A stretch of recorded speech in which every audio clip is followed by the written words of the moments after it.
Welcome to the crypto simulation. I am the Gaussian snake, and today I'm going to talk to you about technical analysis and risk metrics, which is part 4 of my risk management series. Nothing in this video is intended to be financial advice. Always do your own research. So this is the 4th in a 5-part series. The next part will focus on profit taking and market exit strategies. Be sure to check that out when it drops. The other 3 are available, so watch them anytime. And my social links are right here. Telegram, I'm on the Snake Pit. And if you follow me on Telegram, you'll get exclusive free access to my portfolio management tool, which is only going to be available for a limited time. And in this video, you're going to see some risk metrics from Polarity Digital. I'm going to leave you a link in the description about how to access their website in case you want to check out those risk metrics for yourself. So I want to start out by talking about technical analysis.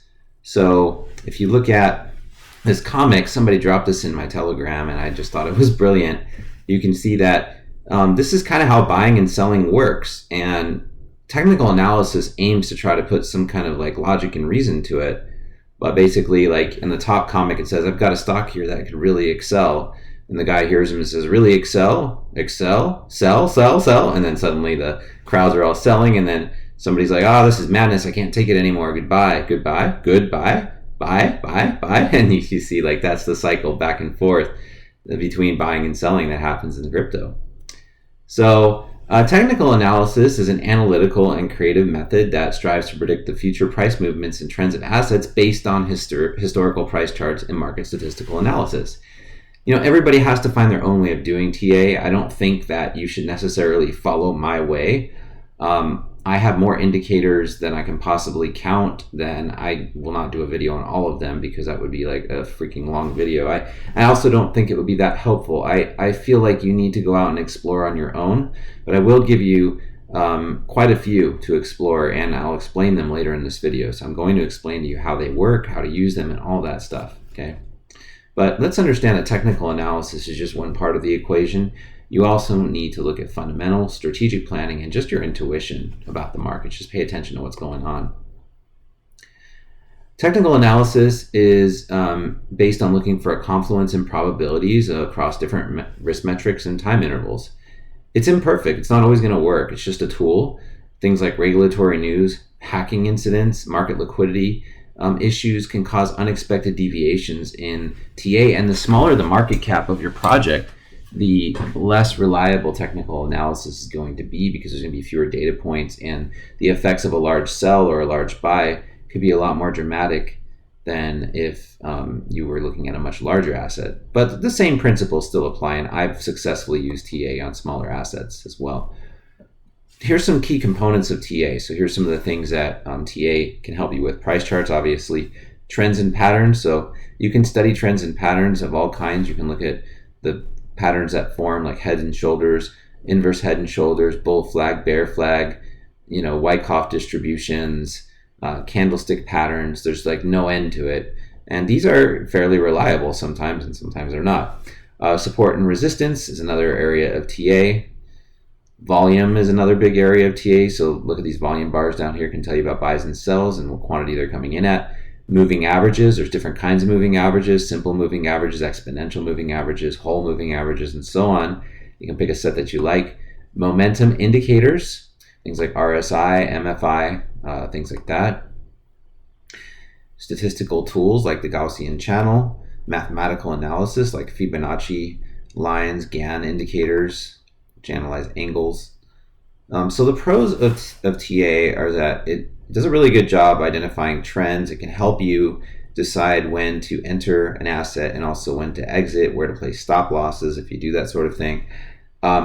Some patterns tend to be kind of repetitive, and that might have to do with the 4-year cycle behavior that Bitcoin has exhibited, and that, I don't think that will continue indefinitely.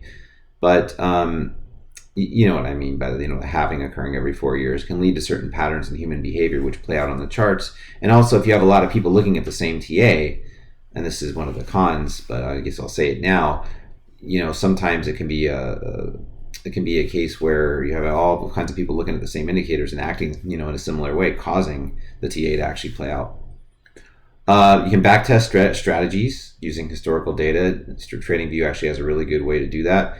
Yeah, you have an expansive variety of indicators, charting tools with customization available. And when you're just doing pure TA, you don't need to worry about fundamentals. Now, some of the disadvantages of TAs, it doesn't consider external factors such as major news events, rug pulls, scams, other kinds of manipulation. Also, high levels of volatility can skew TA, right? So like I mentioned earlier, especially with microcaps, confirmation bias is a big issue where you have a thesis about what is likely to play out in the market, and then you look for it in the charts, and that is something that I think is the biggest danger behind technical analysis. Also, just over relying on charts and not paying attention to anything else going on in the market can be dangerous as well. We don't want to silo ourselves. It does require skill and experience. Not everybody has the desire to learn how to do TA. And analysis paralysis is a thing where you're just and I've experienced this, where you're just looking at way too many charts and kind of failing to see the big picture. So TradingView has tens of thousands of different risk metrics available. They have, when it depends on the plan that you pay for. I have the most expensive plan available to retail. They have paid indicators that you can, sign up and subscribe to, and others you can just find by just going on search engines and looking. And if you're savvy enough, you can create and customize your own risk indicators using their native scripting language, Pine version 5.0, which is similar in many ways, maybe even based on JavaScript. I'm not 100% confident on that, but I'm just telling you from my own experience. Risk indicators mathematically and statistically measure asset volatility, moving averages, variation around a Gaussian normal distribution, on-chain and off-chain data, sentiment, and other aspects related to price movement. TA can be as simple as you want it to be, or it can be more complicated and nuanced. And anybody who tells you, anyone who fades your TA and tells you that, oh, that's too complicated, you're making things complicated. I've been told that. No. You have to do TA in a way that makes sense to you. All you're looking at are information about rates of change, lines of support and resistance, volatility measurements. Whatever speaks to you and speaks to your mindset, that's what you should do. And you shouldn't listen to what other people say about your technical analysis methods, because it's just as much of an art as it is a science. Risk metrics are tools that assess the overall statistical risk associated with buying or selling an asset at a given price. And I'm going to show you the ones that Polarity Digital uses later, because I really like them. I also have some of my own that I'll share. They're often time, price, and volatility dependent, and may involve complicated machine learning algorithms and other logarithmic regression techniques to analyze current price against historical data. So the Polarity Digital ones do in fact use advanced statistical and machine learning algorithms, and that's one thing I really love about them, is how dynamic they are, and they're very reliable. They backtest really well. TradingView doesn't really have that many native risk metrics, and if you do happen to find any, chances are you're going to have to pay for it. So risk metrics typically involve having to pay for some kind of premium content. Now, Polarity Digital's is very cheap. They're only $15 at the time of this video. I do hear that they may be going up to $20 soon, which is still a big bargain. They're operating that at a loss because of the sheer amount of data processing that takes place from people using their software, and they've been growing really fast. So good for them, but better for you, right? Writing your own sophisticated algorithms, you can actually write your own risk metrics if you're good at coding, or just go around looking on Google and see what you find. You don't want to rely on just one, okay? You need to look at several different risk metrics when making decisions and weigh them against your TA, against the risk indicators. Here's some examples of risk indicators that I'm going to share with you and explain how they work. But like I said, I use so many of these that, it could be here all day talking about them. And I feel like you're smart enough to go out and look at what's out there. You can look at what I do in my videos. I also have a free tutorial on my TikTok of some of the ones that I may not be covering here. And yeah, find your own set of tools. Very few people use the exact same sets of tools because they don't understand the market the same way. So I use what makes sense to me. So the first one I want to talk about is relative strength index and stochastic relative strength index. And so what I did is last night I pulled up some charts of Bitcoin on the weekly. And so most of the charts you see here will be from Bitcoin on the weekly. And you can see here, this is a graph of RSI, which is the white line, and stochastic RSI. So let's first talk about RSI. RSI, which is this white curve that oscillates between 0 and 100, indicates that an asset is either overbought or oversold. And so this represents the rate of change of price over time. It's actually based on the midpoint of price between open and close. So when you get RSI levels kind of going below 30 and 20, which is fairly unusual during the phase of the market that we're in, that is considered to be quite oversold. If you get above 70 heading into 80, and we've hit levels even close to 90 on the RSI, that is considered to be overbought. And generally speaking, when you're really oversold, there's a high chance that you're going to have a bounce. And when you're really overbought, there's a high chance that you're going to have a dump. And you can see right now that the RSI is trending down. Stochastic RSI is the RSI of the RSI. So this is the second derivative if you understand calculus. So rate of change of the rate of change. This is telling you about how sharply price is rising or falling. So first you'd have to look at what the RSI is doing. For instance, right now, RSI is dropping. And then what's stochastic doing? Stochastic is dropping as well. So the stochastic RSI kind of has the same meaning as the RSI. It's just applied to the RSI. So this would be a price that is negative and concave down, meaning you're falling about as fast as you can fall, generally speaking. If the price was going up and this was down, then that would mean that you're going up in a concave down kind of way, so a little more weakly. So the strongest price movements are like right here when you're going up, and stochastic is also going up. The highest stochastic can get is damn near 100, and that is generally associated with market cycle tops or intermediate tops, and that's kind of what we just did. We did it back in December and then repeated it again. It's not unusual during a bull market to stay kind of elevated above 50. So if we do head down, I would not be surprised at all if we stop out at 50 and then head back up again. So, okay. That's going to take some time if it happens. There may be a bounce along the way, but it's just something to keep in mind. Okay, another very commonly used tool is moving average convergence divergence, or MACD. And this one's actually a little complicated to understand. I think some people don't quite understand it right. So MACD consists of a MACD blue line. That's the blue line here. And this is the difference of a short-term moving average, which in this case is a 12-day exponential moving average, and a long-term exponential moving average, or 26-day in this situation.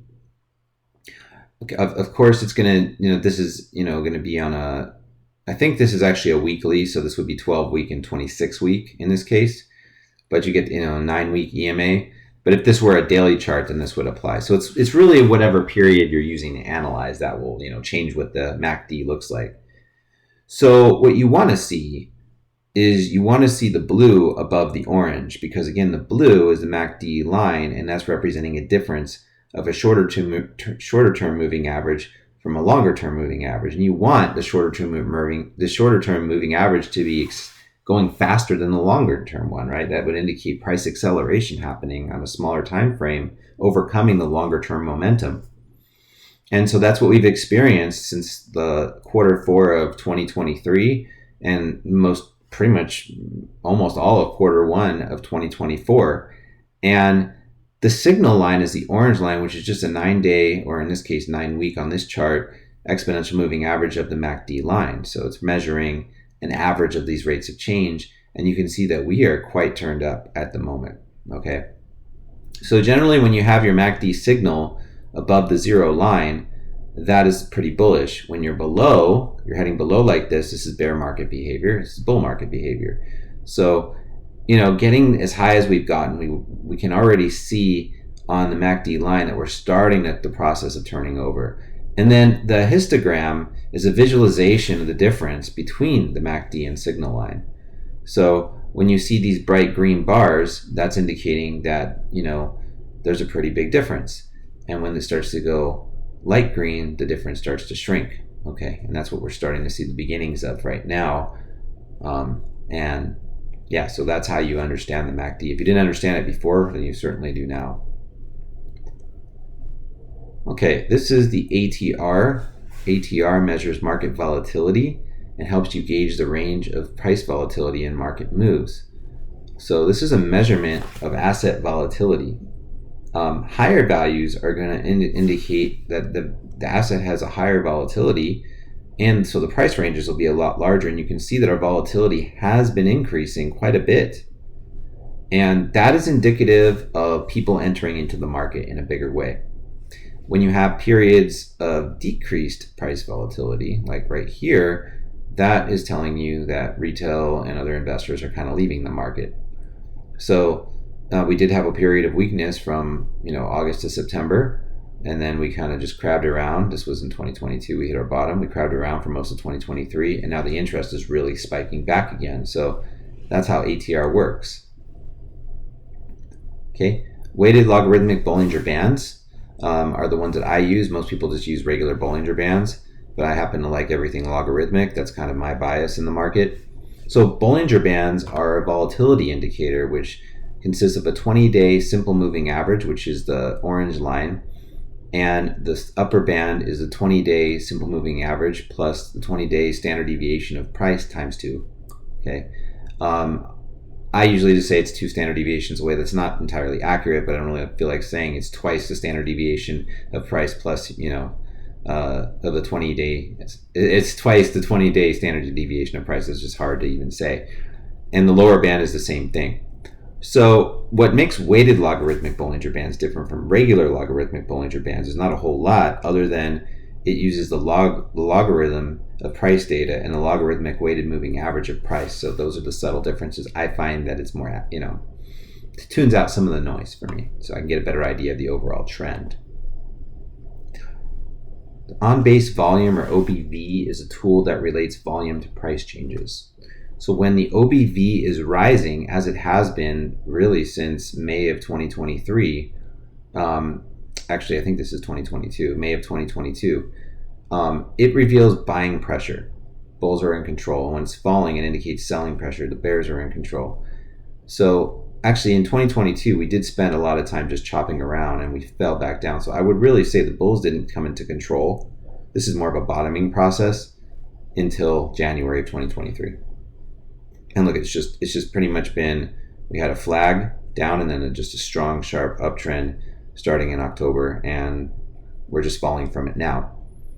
So what the OBV is good for is to tell you whether bulls or bears are in control. So clearly, since November all the way down to the end of 2022, you could say without a doubt that the bears were in control. But up here, the bulls are in control.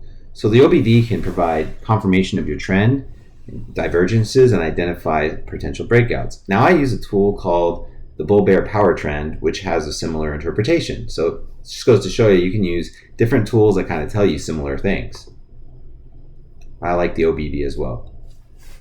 Fibonacci retracement levels are a tool that automatically places horizontal lines of potential support and resistance on a price chart. The two critical levels that most traders pay attention to are the 50% level, or the 0.5, which represents half of your all-time high, and the 61.8% level, which is 61.8% of your all-time high, or swing high and swing low, depending on which direction you're going in, of course. You would draw these differently if you were in a downtrend. So because we're in an uptrend, what we would do is we would take our previous all-time high, which was in November of 2021, and then we would draw down to the all-time, or down to the market cycle low in December of 2022. And then it's going to create fib levels based on that price. So you're going to have 23.6% of the all-time high, 38.2%, and so on until you reach 100% of the all-time high, which is up here, which is incidentally where we got rejected. We whipped above it, got rejected. I anticipate we'll probably go above it sometime later this year when we try to do a retest of the all-time high, and I think at that point we'll enter into a more meaningful price discovery. But until then, I think it's probably time for altcoins to run soon, and Ethereum to also run and play catch up to Bitcoin, which is usually how it works. So I would expect that we would encounter some issues maybe at the 0.886 fib. We could even come down to test the 786, or possibly go even a little bit lower, although I find that to be somewhat unlikely. Notice that we can also see areas of significant volume support where there's a lot of candles. And that can actually be visualized by using a tool called the WLBB, or Visible Range Volume Profile, which I'm not showing in this video, but you've seen it probably used in my other videos, and you're welcome to check it out. Next indicator that I want to talk about is the parabolic SAR. And this is a pretty cool tool, pretty creative tool that measures trend strength.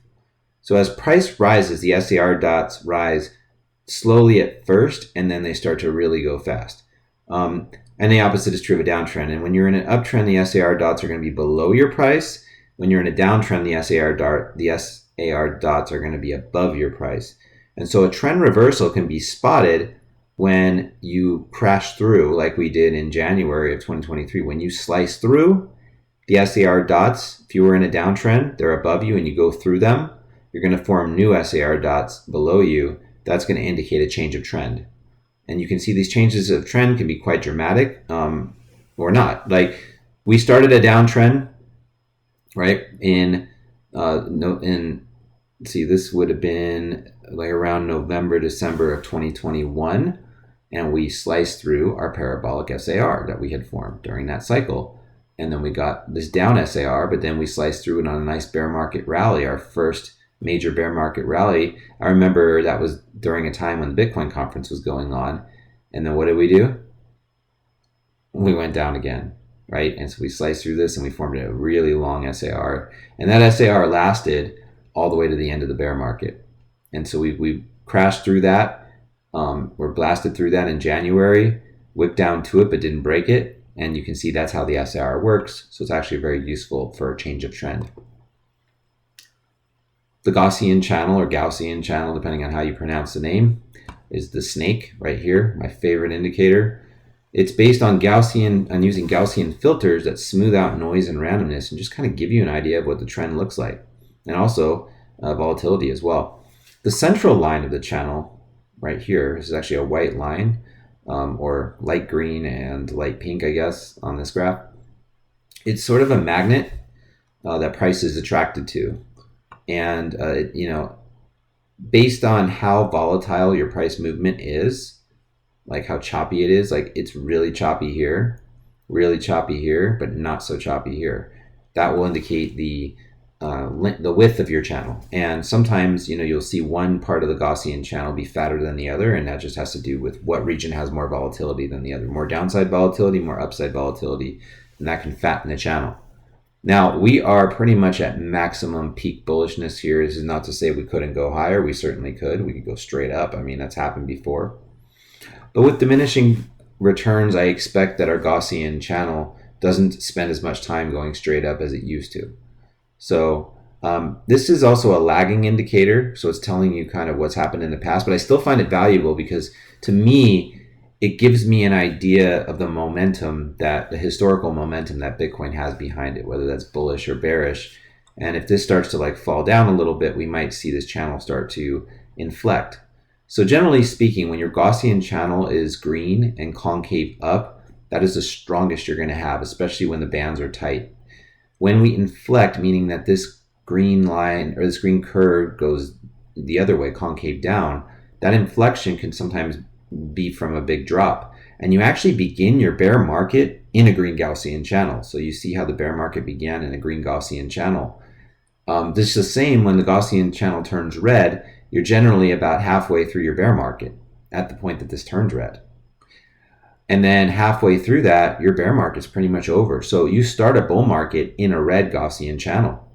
So you see how it's concave down in red and fat. That's your bear market. This inflection point is the end of the bear market. And then as it curves up, that's the beginning of the bull market. So we've been in a bull market for a while now. I would expect that the structure of our bull market is starting to fall apart pretty soon. And we don't have that much time left. Now, whether that's another 6 months or 9 months, I don't know. But relative to, where we were in 2022, early 2023, we probably don't have a whole lot of time in this bull market left. We're probably in the middle stages of it at this point. The stochastic oscillator, I use a tool that's similar to this called the GFMACD, but I think this is just as valid of a tool. I also use this one. This displays overbought and oversold conditions with values greater than 80 suggesting an asset is overbought and values less than 20 indicating an asset is oversold. So the green line is the stochastic line and the orange line is the 3-period SMA of the stochastic line. So if the green crosses the orange, if the green is above the orange when it crosses, like right here. So green is above orange. This is usually indicative of a trigger buy, saying this is a good time to get in if you haven't gotten in already. And again, this is all Bitcoin on the weekly. But when you see something like this, which happened just recently, like a week or two ago, this is a trigger sell. And this is telling you that bearish momentum is picking up. And it's things like this that make me feel like, oh, you know what, I think our market correction is going to last a little while. I don't think we're just going to rocket right back up. I could be wrong, but that's just what I'm saying, because we were up in this overbought region for quite some time. According to the stochastic oscillator, I mean, we have been up here for months. We had a little dip down to around 60. So I think we probably need to see another dip like this, or maybe a higher low, or maybe a slightly lower low. I don't know, but that's probably going to take a little bit of time to play out. Maybe around the halving that will be resolved. Okay, there's an indicator that I like called the rate of change. You've probably seen me use this in my recent videos. This is a momentum indicator that indicates the change in price relative to the price N periods ago. So that could be whatever kind of N that you enter on your rate of change indicator. Positive momentum is given by readings above 0, which we've had a lot of recently, and negative momentum is given by readings below 0, which you can see we had a lot of during the bear market. The rate of change can indicate overbought and oversold conditions, trigger buy or sell when you cross the 0 line, trend confirmation, and price divergence. Now, our rate of change is price dependent, and of course, when you're moving around thousands of dollars like we were doing in 2017, you can get a much higher rate of change, or when you were moving around tens of thousands of dollars but under 50,000 for the most part, your rate of change can up here. But now we're moving around $60,000, $70,000. Maybe we'll even get to 80 or 90. I don't think that this is going to go as high as it's gone before. So that's, I'm looking at the 2019 top as kind of maybe where we'll top out with the rate of change indicator. Okay, so those are some risk indicators. I only went through about 10 of them. And like I said, you're welcome to do your own exploration and find some that you like. Look at other YouTubers, see what they use, maybe pick them up. And really, I think though, be careful about overloading yourself with risk indicators. Like I make sure to understand the risk indicators that I use, so I'm not just staring at random graphs on a screen. I have no idea what I'm looking at. Risk metrics are what you would use to make buy and sell decisions. So these are the ones that I like to use. You can see I'm going to go through the polarity digital ones. So to access the polarity digital ones, follow the link in my video description. You have to sign up. Like I said, it's $15 at the time of me making this video. I know that they're adding more and more, and there's more people coming online, so they may have to raise the price of that soon. So be sure to get in while you still can at that price. They also have an annual amount that you can do as well if you don't want to do the monthly. I do the monthly, but whatever. And I'm going to talk about the beam, which is a risk metric I found that I really love, and then a few other Bitcoin specific and market specific, but mostly Bitcoin specific top indicators. So this is the UDPI, or upside downside potential indicator, and you can see the Bitcoin graph in white, and then the green, this is actually UDPI long, which is based on 6 month data intervals. So this measures the relative undervaluation or overvaluation of a crypto asset over a short time period. Generally speaking, the time to buy is when your UDPI is below -4. So these have been the best times to buy. So what I love about risk metrics is that they're not about price. They're about upside potential. They're about ROI, from cycle bottom, return on investment. People get really obsessed with price in a bull market and in a bear market as well. I don't care about price. I mean, sure, I do like superficially care about it so I can understand what my ROI is, but that's about it. Like I don't even know what the prices are of half of what I own, but I am always looking at the risk metrics. So you can see that UDPI has been in a steady uptrend. It's gotten to 2, and it looks like it's topping out here for a little bit. Maybe it's going to come down just a little bit to reset. Generally speaking, when the assets, on the lower end of UDPI, that's the time to buy the dip, or, that's just an opportunity for the indicator to reset and have some more upside potential. This is the TCI, or Trend Confidence Indicator. This provides a relative confidence in the continuation of an asset's price trend. If you have values above zero, that's saying most likely price is going to be bullish. Lower values below zero indicate bearishness, and we actually have crossed below zero and almost gone down in a straight line. And it looks like we usually bottom out around -1 to -0.5. So I suspect that our correction still has at least a few weeks, if not a month or so, left before it resolves, which just happens to coincide with the halving. That's not abnormal either for Bitcoin to have a little bit of price trouble right before the halving and shake some people out.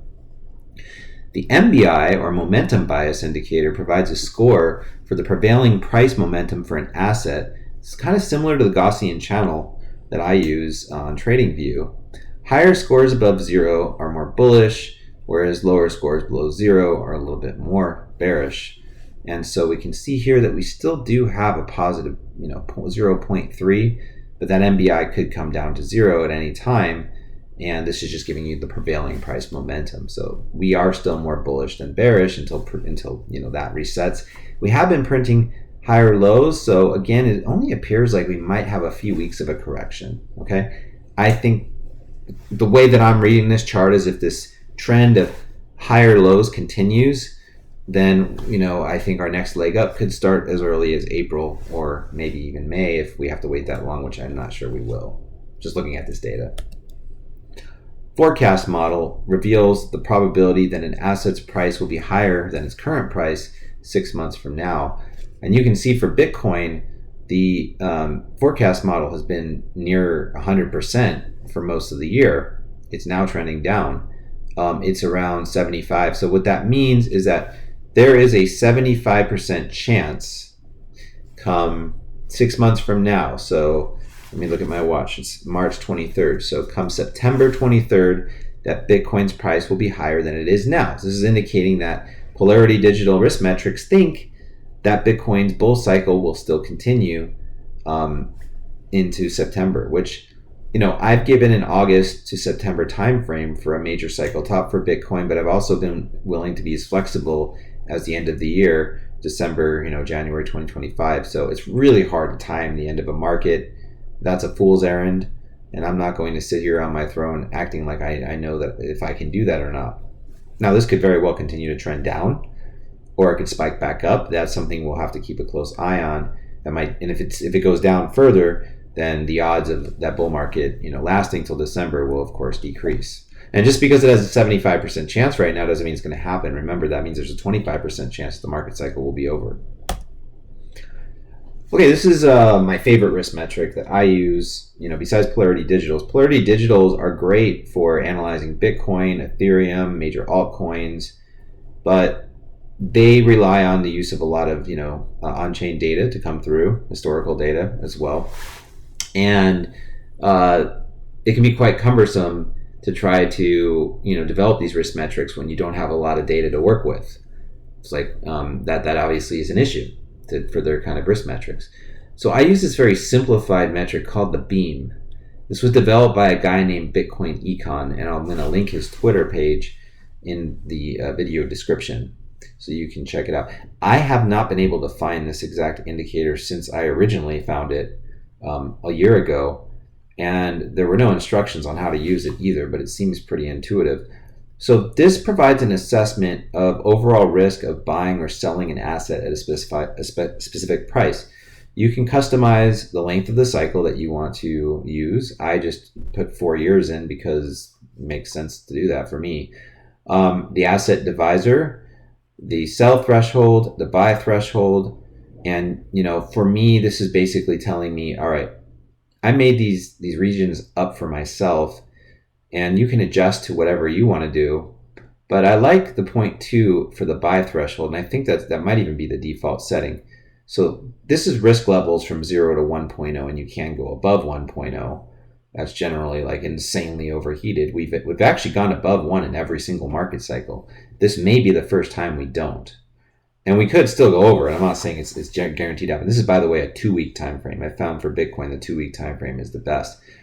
So generally what it means, and now I would not use, for DCA purposes, I would not use the 2-week time frame if I were DCing into the market. But from like trying to get out of the market, I will use a 2-week time frame because it really shows you the overheated areas with red very well. So I define overheated as 0.65 and above, and then anything in between is kind of my hold zone. Now, this is again not representing DCAs for Bitcoin. This is just scaling out. If I wanted to interpret this for DCAs, obviously, we don't go underneath the green. So I would need to probably redefine that, and maybe the DCA zone could be anything up to like here or something. So I just go with the lower time frame for DCAs. But for DCAing out of the market, and I'll talk more about this in my next video, how I would approach that with this metric. The nice thing about the beam is you can run it on any asset, and I've used it to scale in and out of altcoins with tremendous success. So I love this metric. It isn't the only metric that I would use, but when you have nothing else to use, it can be really useful. By the way, I forgot to mention this earlier, but Polarity Digital is planning an altcoin, general altcoin risk metric over on their website. I know that's been in development, so that's something else to look forward to over there if they can get that ready in time. I'm not sure what the asset divisor does. I have it set at 2.5. I may have understood it at the time that I calibrated this, but I couldn't find it in any documentation anywhere. Somebody knows, put it in the comments. This is the pi cycle top indicator. I've actually got 2 pi cycle top indicators turned on here. The pi cycle top risk metric triggers when the 111 period SMA crosses a 350 times 2 period SMA, which is typically when you have a major market cycle top. So you can see, I think this is Bitcoin on the weekly, if I remember correctly. Let's see, what does it say on my chart? I can't tell. I think this is the weekly. So anyways, whenever the orange line, which is your shorter term moving average, crosses over the longer line, think of this kind of like the ATR. I think it was the ATR, right? When the shorter crosses over the longer, that's where you're going to have a pi cycle top, and that generally corresponds to a major market cycle top. And if it's not a major market cycle top, like the top, it will be at the very least an intermediate one. Now, that hasn't happened yet, even though we did hit some resistance at 73K. But it is curling up, and it looks like it's going to happen by possibly as early as the end of this year. We don't know how fast this is going to curl up. I imagine it's going to curl up fairly fast. I don't think it's going to have this perfect bowl shape because of the insane momentum that we've had recently. So, even if price does come down, this is still going to curl up because it's based on lagging data. So this tells me if the pi cycle top comes up, I'm guessing like probably sometime towards the end of the year. That's always corresponded with a major market cycle top. So what's going to make this time different? I think this is one to definitely watch. Now, could it eventually fail? Sure. But using it in conjunction with other indicators can help you navigate where you are in the cycle. And this is why I think we're in the middle of the cycle right now, heading towards the end of it. This is the Crypto Fear and Greed Index. This is available online. And this illustrates the oscillation between fear and greed in the markets. So we don't hit these top values. This goes back to 2018. We don't hit the 90 to 100 values very often. You can see we hit it in, it looks like the middle of 2019. Well, that was during the secondary bull run after the bear market from 2018 had ended. And then we plunged down. We don't spend a lot of time down here either. This is the 0 to 10 level. This is extreme fear, extreme greed. 80 to 90 is also some pretty significant greed and fear, and we also don't spend a whole lot of time up here either. We're recently up here for our top. We actually came right above 90 for a second there, but now we're heading back down, which is kind of a good thing. And you see we've been putting in higher lows on this chart for quite some time, so I'm anticipating there'll probably be another higher low that comes in maybe around 60 or so. That's why I don't think our correction that we're in right now could really last more than maybe another month or two at the most. I think it'll be done by the time the halving comes around, honestly. Which does concern me a little bit for when I think this bull market might end. But that's for another video. Bitcoin transaction fees are another thing to look at. So these typically spike before major cycle tops, although not necessarily at the cycle top. It could be a major cycle top, like they spiked in April in the last bull market, and actually spiked here when this wasn't even a cycle top. But we just recently got all the way up to here. I think this was December, if I remember correctly. Or no, actually, was it? I'd have to go back and look. I didn't take notes on that, but let's just say it's. I think it was. Yeah, I think it was December. This thing spiked like crazy. Had a secondary spike, and now it's starting to head down. So this can indicate a major top on Bitcoin. Now, a criticism of the Bitcoin transaction fees metric is that with the introduction of Bitcoin ordinals, that has been increasing traffic on the Bitcoin network. Now you have BRC20 as an issue. So I guess that's up to you to determine how much weight you want to give to this indicator. I think it still is a relevant one to include in your risk metrics. You have the MVRV Z-score, which is a market value to realized value ratio, or Z-score. This provides an analysis of when an asset, in this case Bitcoin, is either far above its realized price or it is far below. So when the market value, if you're looking at like holders of Bitcoin, and what would be considered sort of their cost basis, and then over a long enough period of time, when the yellow gets way above the blue, that is generally your mania season. Okay, this is when you're looking for a market cycle top. Now, in the last cycle, we got all the way up here to close to 7. In the cycle before that, we got up to close to 8. And in 2013, we got around 6.5 or 7. So it doesn't look like our cycle's over yet. And it looks like we still have room to run. Now, whether Bitcoin it's hard to say exactly what price values are going to trigger this to be as top. Like maybe it comes in at 5.5 and that's a top. Like it's hard to say if this is going to have diminished effect or not. I would anticipate it does, but I don't know for sure. This is a really nice indicator to use also to time entries into the market, these lower valuations where Bitcoin is actually well below its realized price. So market price is what it's going for. Realized price is the price that is built in from holding it for a long time. And you can change the source, by the way, on that from Glassnode to I think it might be CoinMarketCap or something else. I forget. Coin Stats or Coin Metrics. Total Bitcoin days destroyed reveals when long-term Bitcoin holders are selling their coins, which can be a top signal. So look at that pink boundary line up here. When you tap that pink line, that is usually an indicator of a top signal. And you might say, well, this triggered in April of 2021. How come everything's triggering in April of 2021 and then November nothing's triggering? It's a complicated answer to that, but the long and the short of it is that Bitcoin cycle tops have more to do with ROI, return on investment from a major market cycle bottom, than they do with price. Okay, so this might have been like an 18 or 19x move from bottom to top, but this one here from bottom to top was only like a 2.5x, and even if you measure this bottom to top, it wasn't that much, larger than the original top. 69K to 64K is a $5,000 increase. Using logarithmic regression, it's actually kind of the same price, in a inflation terms.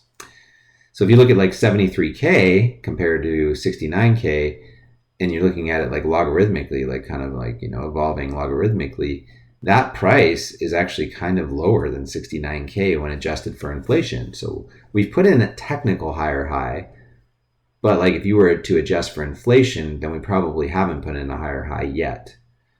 Okay, but who cares? 73K is 73K.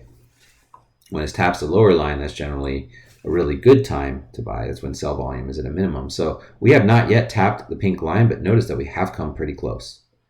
So I think, we're likely to have a pullback into April, and maybe we grind around sideways for a little while after that happens while altcoins run. That's kind of my base case. Altcoins and ETH run in April, and the halving is going to be very bullish for ETH and altcoins, and then bullish for Bitcoin, but not in like a dramatic way. I don't think we're going to be rocketing off to 100K or anything like that in April.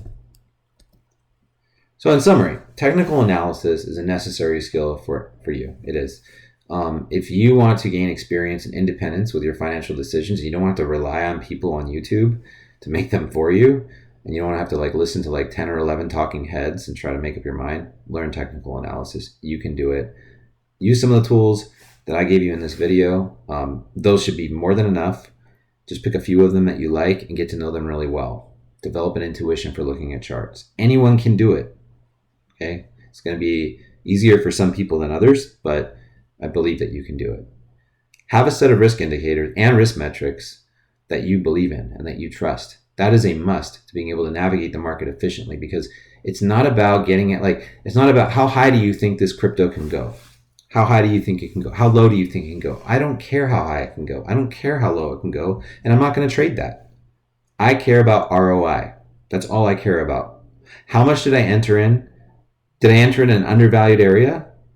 Or did I, enter at a maybe slightly overvalued area? Like, I don't want to enter into overvaluation, right? You want to enter into undervaluation and go to overvaluation, and you want to have an asset that can do that, right?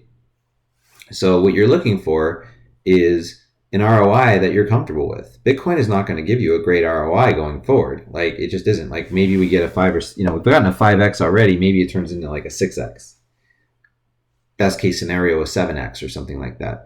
So I don't even think it'll hit 7. I think it'd be somewhere between 5 and 6. But, if you are coming into the market with hundreds of thousands of dollars and you want to turn it into millions, you can do that with a 5 or 6x. Or if you have millions and you want to turn it into more millions, 5 to 6x is doable, low risk, right? Ethereum, I think, I don't know, what is it going to do? Maybe a 12 to 15x from the ROI cycle bottom? Maybe more, but I think a 12 to 15x is a reasonable expectation for Ethereum.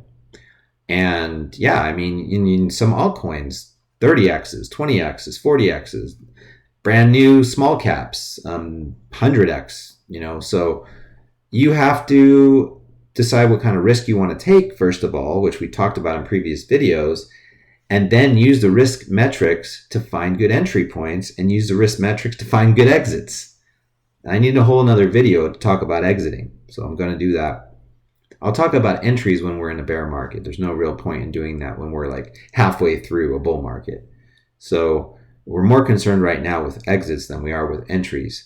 I think, generally by now you should be in your positions. If not financial advice, but if you're not, go on the hunt for things that are undervalued that you feel, and that would have like a low risk metric that you feel can still provide you a significant ROI. It's not about price. It's about the price. It is about price. It's about the price you enter in versus the price you exit at. That's what we care about. You want to enter into low risk, exit at high risk. Okay, my next video, I will talk about profit taking and market exit strategies, which are much harder to do than entering the market. Okay, now entering the market is difficult. Generally, we want to enter the hardest in a bear market at the right time. We want to exit the market in a bull market at the right time. So how do we do the latter? We'll learn that in part 5. Thank you for watching this video. Save it to your favorites so that you can reference my indicators when you want to, rewatch and learn if you forget something. Because a lot of the documentation out there is hard to find, and the explanations sometimes don't make a lot of sense. So I try to break it down in a way where it does. Join my free Telegram group at the Snake Pit. We've got nearly 200 people there. We've only been running this channel at the time of this video for about a month and a half. Maybe we're getting close to 2 months pretty soon. I don't know. I don't remember, but it's somewhere around there. I haven't been around that long, and it's SNEK, S-N-E-K, just so you know. And I have a link to it in my video description. This is Crypto Simulation Theory. Be sure to like, subscribe, and comment on my video. Let me know if you have any thoughts or other videos you'd like to see. And if you do join my Telegram within the month of March, you'll get free access to my portfolio management tool. And I'm actually going to be doing a video on how to use that, which is going to be exclusive and private to that group. So be sure to sign up for that, and I'll see you there. Thanks again. Hope you enjoyed this. Bye.